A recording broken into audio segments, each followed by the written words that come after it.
lại phút tên lúc ba phút hai là giao lại hay journey associate hay phút tên lúc ba phút hai और तो मुंबई की ticket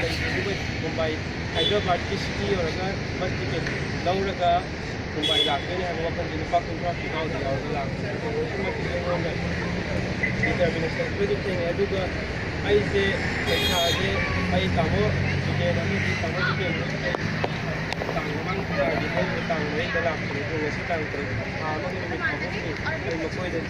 มวยเกิดชาเดินเทเลกราฟมันที่ว่าไม่ให้ผู้เดินคุยเดินทางไม่ให้เราคุยเดินจังเงี้ยคนเราเลยผมทำเลยยังไม่สุดเลยทำยังไงเลยตรงนี้แค่ที่ให้ดียังแต่ครั้งนี้วันนี้มาคุยเสียงให้ก็ที่ผมสุดเลยในวิดีโอมีสุดเลยอามาดาจุเจนอามาดีดาสันโตดาจิมสันมาให้ที่मरुन आहार में इस्तेमाल नहीं है इधर तो कहीं नहीं लगता है कि कहीं नहीं लगता है कि दासन तो स्पेशल होगा लेने ना मथंग दा ये दवा जो क्या है खाने रहा मथंग दा जे सोफिया जे चेंगे अगर मेरा नहार तांग कहीं होगा डेट 29 होगी तो जे इस महीना मुंबई के दिल्ली होगे ना था जे जे शादी और प्रोग्राम दिल्ली में लाइट है कि पैसा ले रहे तो हम लोग करते हैं कि वो बढ़िया है तो पंजन बंचन के चाहिए मत सारे के फोटो के चाहिए ना है सीधा मणिपुर की मुंबई की एसोसिएशन ने मोइदा के प्रॉब्लम है कि चाहिए ना तो चाहिए मणिपुर मुंबई की एसोसिएशन के लाइट है चैनल लाइट है तो ऑर्गेनाइज करके खोल कर ताई उन पेंजर का तो मतलब पेंजर का तो जो कमाई ने पेन बनो है वो तंत्र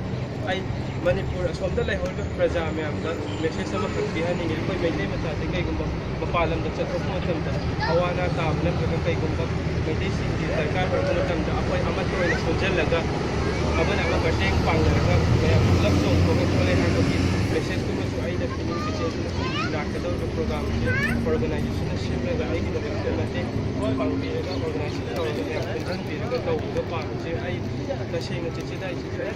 पैसा के तसेंग मैम के बोलगा आइगी मतेंग पांगा आइगी दबे तौबिरगा सिंबिरगा चटपदुना आइना पांग चेचे हाय चेचेना होय आई ट्राई तौबेना हाय चेचेना